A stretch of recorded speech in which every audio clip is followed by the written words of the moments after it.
All right. Now, since you have done the research yourself, can you share with us what have been your challenges while you were on the ground there trying to gather information? Because, like I said before, we cannot expect our historian to just regurgitate stories that have been told by the European. You really need to be on the ground. If you want to write about ancient Zimbabwe, you don't need to imagine it. Zimbabwe is in Africa.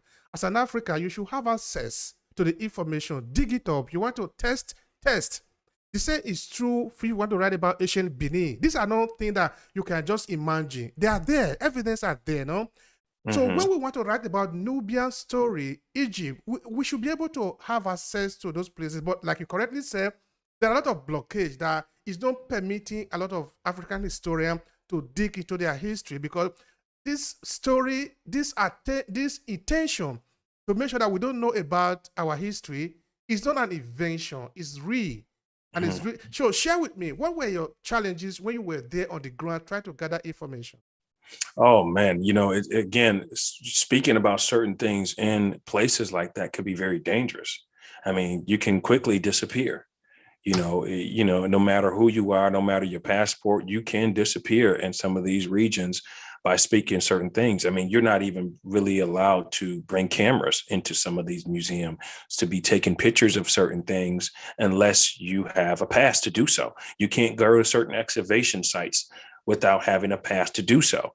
There are places in Aswan that you have to get a pass from the government and explain why you want to research this particular area in order to go there, and they can deny it. And it can take up to a year, 2 years before they even address you. So those are blockades right there that, lack of being able to access certain things to really dig and get into the nitty gritty of what was. It's very difficult because the government very much controls these regions and these excavation sites that it doesn't allow every historian to just get there.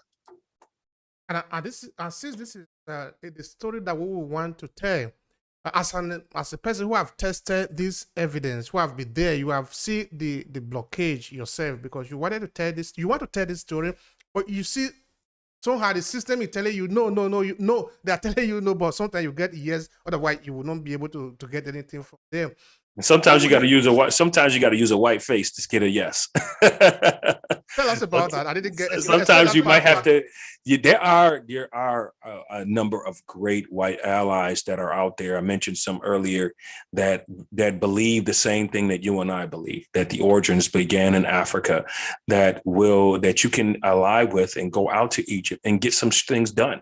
You can get some things done. But if you go with a group with all Black people trying to get things done, they're going to see what you're trying to do. They're going to see a motive behind what you're trying to do.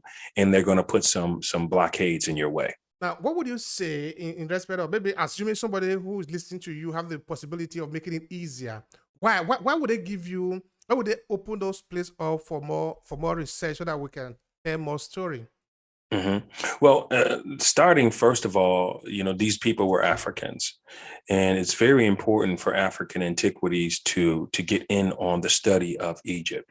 That being said, we all know that Professor Leakey, Mary Leakey, they came up with the theory of the out of the Africa movement, which basically has become science, right? So, in order to really, research and study science for new understanding and greater understanding than the past, we have to allow scholars from all different races to come in and to put race aside and to really diagnose what was happening in these places, and not scholars who are coming from a Eurocentric scholarship or Eurocentric perspective, because you're not going to know. Now, when you're talking about spirituality in Egypt, you're talking about the architecture. These are all shared throughout the African continent.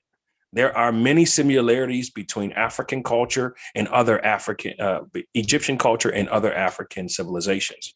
So that connection alone should allow Africans to get into the antiquity studies of ancient Africa in Egypt. Now, another thing I'm trying to understand now is that, okay, this is a personal journey, like I said before, that you have undergone, no? Based on what have happened to you in school. And you try to represent a story that your story, because you're part of the African heritage. You were denied for this, you were given a negative mark. So from them, something were born in you, this desire to tell this story. Now you continue to tell the story until you date. So what would you say is your satisfaction in all this work that you do? My satisfaction is seeing people put their race, what they were taught, to the side and saying, let's get to the truth. You know, it's anyone who has half a brain understands that one race or one group of people were not responsible for all the good things that have happened in this world. And getting people to understand that it's beautiful for me. I enjoy teaching people of all different races the truth about African history. But if we're going to, it's not just African history, it's actually world history. I mean, you talked about the walls of Benin, or the Great Benin Kingdom. We can talk about all the sculptures and architecture that are now in the French Museum. But we can also talk about how this Great Benin Wall was the largest wall in the Guinness World Book of Records. That's not talked about. We always hear about the Great Chinese Wall, but we don't hear about ancient Benin, which was 10 times the size of that. So these things are relevant to world history, not just Africa. So in order to get a fullness on world history, you have to know African history as well, which has been the most diluted history that we know today.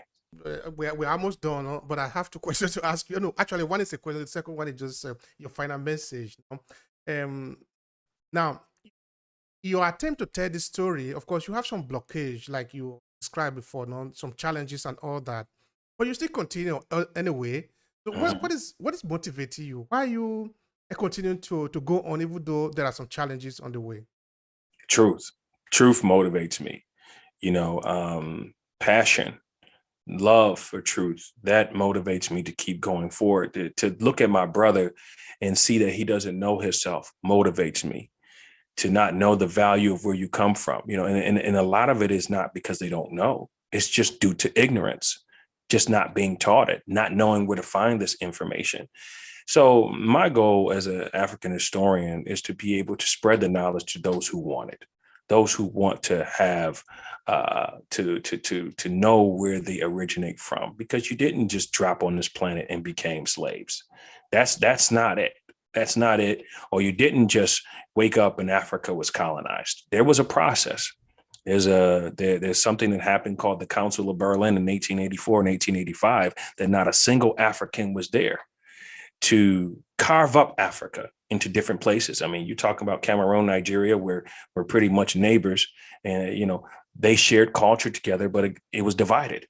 It was divided by these borders. Same thing with Egypt, Kush, Ethiopia, Eritrea, Somali, Ethiopia, these nations that have been put against each other, so to speak, through these borders were family related. They knew each other. They were neighbors.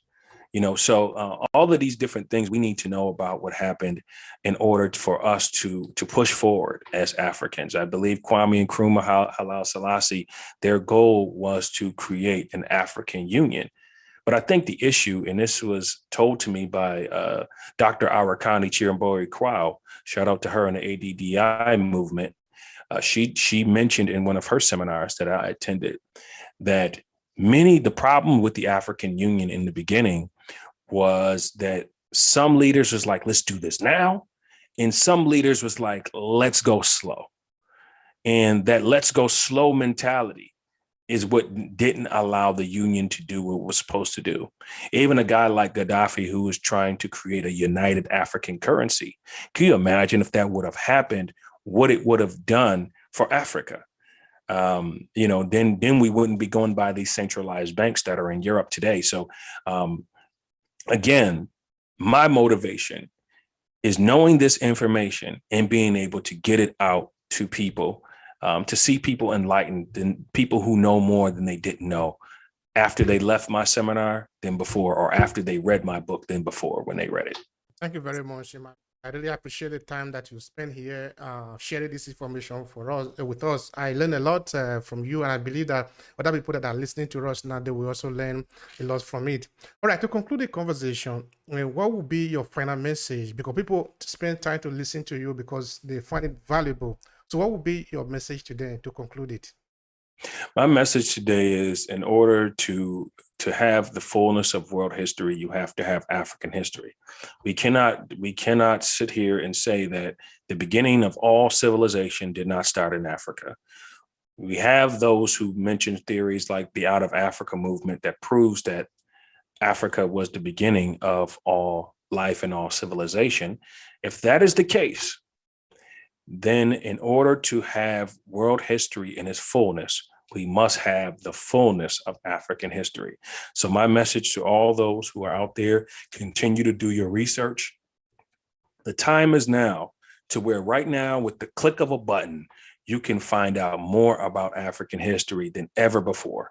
There were times where these things were locked up in books in certain libraries, in which if you couldn't get to these libraries, you wouldn't know these things. But now the internet has opened up the way of information now. So there's becoming more and more less lack of opportunity, less excuses not to have this knowledge. So continue to read, support African artists, support African historians, support African literature, to keep those things going out there so that we all know who we truly are. So that's my message. Thank you very much, Emmanuel Kulu. It has been a pleasure on my part. I really appreciate the time. Thank you so much. You're welcome, my brother.